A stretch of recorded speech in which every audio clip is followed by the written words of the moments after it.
এক যুবকের মৃতদেহ উদ্ধার। তার শরীরে রয়েছে একাধিক আঘাতের চিহ্ন। ঘটনা লেম্বুছড়া পঞ্চায়েতের পেছনে। নিহতের নাম অজয় দেববর্মা, বয়স 20 বছর। বাবা সমীর দেববর্মা, বাড়ি শঙ্কর সেনাপতি পাড়া এলাকায়। লেম্বুছড়া পঞ্চায়েতের পেছনে উদ্ধার হলো। খবর পেয়ে ঘটনাস্থলে পৌঁছান এসডিপিও বিজয় সেন, ওসি লেফুঙ্গা থানার সহদেব দাস, ওসি লেম্বুছড়া ফাঁড়ি সহ বিশাল পুলিশ ও টিএসআর বাহিনীর জওয়ানরা। প্রাথমিকভাবে কিছু দেখা না গেলেও ফরেনসিক টিম যখন বডি দেখেন তখন বডিতে একাধিক আঘাতের দাগ দেখা যায়, জানালেন লেফুঙ্গা থানার ওসি সহদেব দাস। অ্যাকচুয়ালি আমরা একটা খবর পাইছি 11:45 যে এটা বডি আছে পঞ্চায়েতের পেছনে লেম্বুছড়া। তো আমরা আইছি এবং আমরা বডিগুলো দেখছি লোকটারে।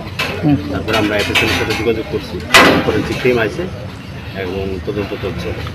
দেহ কি শনাক্ত হয়েছে? দেওয়া শনাক্ত হয়েছে। তার নাম এবং ঠিকানা?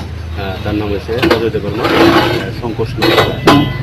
অজয় দেববর্মা কি করে? সে তো কাজ করে। আচ্ছা, প্রাথমিক তদন্তে কি অনুমান করছেন, কি হতে পারে এটা? প্রাথমিক তদন্তে অ্যাকচুয়ালি পিএম স্যার আমরা কিছু বলতে পারবো না। পরিবারের লোকেদের তরফে কি কোনো অভিযোগ রয়েছে? না, এখন পর্যন্ত কোনো আমাদের দেহে কি কোনো আঘাতের চিহ্ন? না, এরকম কোনো আঘাতের চিহ্ন দেহে? না, এরকম কোনো দেখছি না। এখন ঘটনার তদন্তে পুলিশ। কি করে এই যুবকের মৃত্যু হলো তা নিয়েই চলছে নানা জল্পনা। এটা কি খুন নাকি পরিকল্পিত অন্য কিছু, তার তদন্তে police. Bureau report, news prime Tripura.